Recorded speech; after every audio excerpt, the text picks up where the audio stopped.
Hey everybody, it's Romania Black. So, I've had a lot of people on Patreon and Twitter, mainly my friend Wu, was telling me about this manga series that is being adapted into a BL anime called Umibe no Etranger or Seaside Stranger.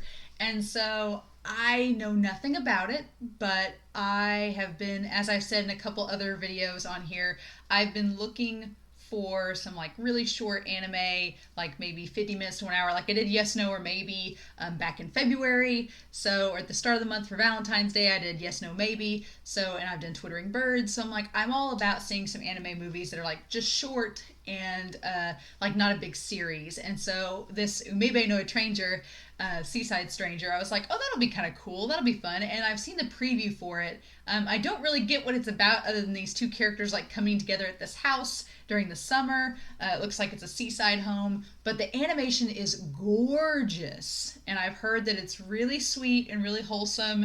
I've been told that it is BL and that there might be some love in it. And I'm like, okay, I'm fine with that. I'm literally reading Twittering Birds right now, and that's about as risque as it gets, right? So I can handle it.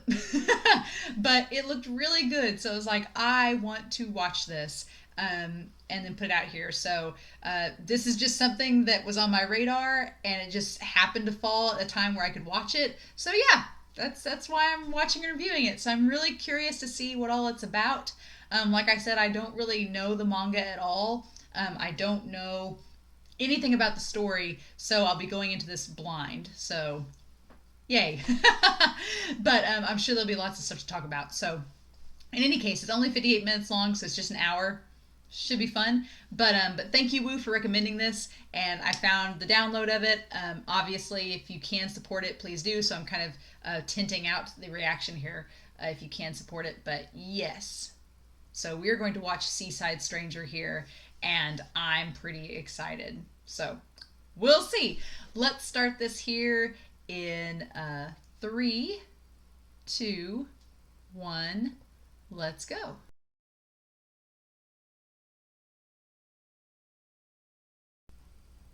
And I'm sure that the manga goes on beyond that. Oh, that was really, really sweet. Oh, that was a very sweet story. So that was, I have a feeling that if it's the manga, it's probably like a Daokusei thing where there's a lot more that goes on after it, and we just don't get to see it because we just see the first part here in the movie. But man, uh, that was a really very somber. I mean, beautifully animated, but it was so somber.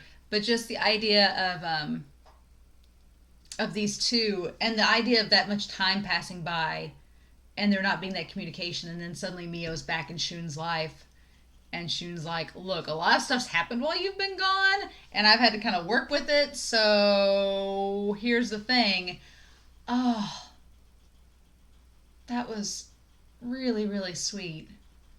I it goes along with kind of like the Yes No Maybe and Daokusei, and given the idea of this relationship developing, I really like because from the trailer made it seem like it was just this fun little romp, and this was a lot more serious and uh, down to earth than what the trailer kind of lets on. So I was like, oh, because I saw the preview on Patreon, and I was like, oh, okay, cool. This seems like a little fun little romp, and it was actually pretty serious, especially talking about relationships and family and the idea of sexuality and what you're attracted to. Because Shun seems to always he seems like this whole film like struggling with the fact that he's gay, and there's a flashback with Sakamura, or oh my gosh, her name, I wanted to call her Sakura, and I know that that's not right. So Sakurako, Sakurako. The idea of that she was engaged to him and that they were the childhood friends, and that they were like telling their parents like, oh, we're gonna get married, and he just kind of seemed to go along with it as a little kid, and then as they got older he was like, I just kind of just kept going with the motions, even though he was not wanting anything to do with it. And I like the idea, the conversation in the hotel. Have you slept with a girl before? And Mio says yes, like yeah, I have. And then he and Shun says too. And then I've never done it with a guy before. Mm. So and Mio says never, like he has. So I like this concept because I think it's pretty rare that you have like a bisexual character like just explicitly say it in the show, and Mio just comes out and says he's like, yeah, I like girls, but I also like guys too. I don't see a problem in it. I don't see a problem with liking both. And it's like, oh, okay, cool. And they're Mio's 20, and I'm assuming that Shun is too, so they clearly are old enough that they've had these experiences. Um, but that's interesting that Sakura, oh, I can't say her name at all, and I hate it. Um, Sakurako says that they've had sex, but then she's like, he didn't kiss me. So it's almost like, did they, was she lying to him that they had sex, or, but I don't think she was lying, or was it just explicitly like they just did it to do it so he could say that he did it, so he could say that he was into girls when he clearly wasn't. So I'm wondering if the manga goes into more detail about that, if they cut that part out of here. But I think that's really interesting. That's an interesting take on it because they look so young in this, and then you realize that they are 20, that they've had some life experiences with that, and they talk to each other about it, and they just get that hotel, but nothing happens in the hotel. That's just really interesting, and I love the idea that she came there not really to get back together with him, but because his father's ill and isn't doing well, and she's like, I've come representing the family, being like, hey, you need to go back and see him. Like, I don't care if you see me anymore, but you need to go see your dad. And it hit me all at once, like when Mio gets mad at him. It's like, oh yeah, Mio lost both of his parents, so he knows what that loneliness feels like, and he doesn't want Shun to not reconcile and have those final moments with his dad and not have a family. And I love at the end that Mio agrees to go with him, because I was like, if you leave him on this island after all this, no.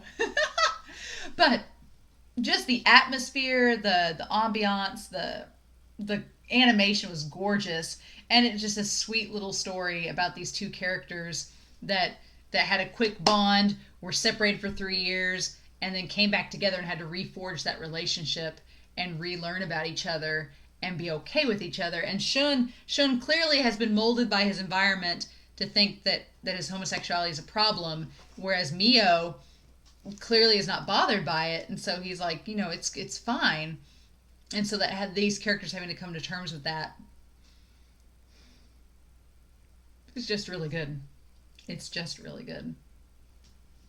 That was really sweet. I kind of want to see how long the manga is now and go read it, because I want to know more. I want to see like, how did the meeting go, like what happened. Like this is beautiful. It definitely has me interested in what else happens with the story. So I may end up going out and checking to see if there's more on that. But that's just really sweet and beautiful. I like that we have more movies like this coming out. I like that because I think it's fun. And then real talk, I thought Shun was going to be the top in that situation. Did not predict that otherwise, but I guess okay.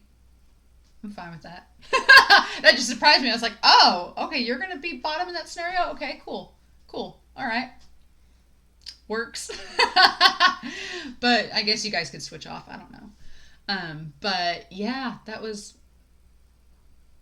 a very real, honest, like it was awkward, and it's as it would be in that scenario. Like it's not, I enjoy that this movie is very realistic with it. Like, this is how it would probably go down. It wouldn't be this like sexy time, like we're instantly gonna be like models and stuff. It's like, no, these guys have never done that, especially Shun saying he's never done that with a guy before, and them just trying to like awkwardly like do that. It's like, that's kind of how it probably would go down in real life. So kudos, movie, for being authentic. But yeah, that was just really good. I love the concept of the flowers around the pole, and the half moon at the beginning. Like Shun is Mio is half. He's half of his relationship with Shun, but he's also half without his mom. And so that's a really good symbolism. And then the plant blooming and everything, and So yeah, and the cats symbolizing and all that. It's just, this is a really cute film, guys, and I'm glad I watched that. That was nice. So yeah, if you can support the movie, I'll definitely. I think I'm going to check out the manga and see how many volumes of it is out there right now, because I definitely like supporting the manga in this case. But yeah, awesome, guys. So yeah, I hope you all enjoyed that reaction. I hope you all enjoyed the film. That was really cute. Hopefully, more films like that come out. I know that when the other Twittering Birds movies come out, like Never Say Gold and The Storm Breaks, I'm going to watch those. Obviously, if anything else with Given happens or Say, I'm going to watch those. But yeah, any little movies like this, I'm all about it. So I hope you guys like that reaction. Please feel free to comment down below, especially if you read the manga or if you watched the film, your thoughts about it. But otherwise, thank you guys so much for watching. I hope you all have a wonderful week. Please stay safe, take care, and yeah, I'll be back soon with more reactions.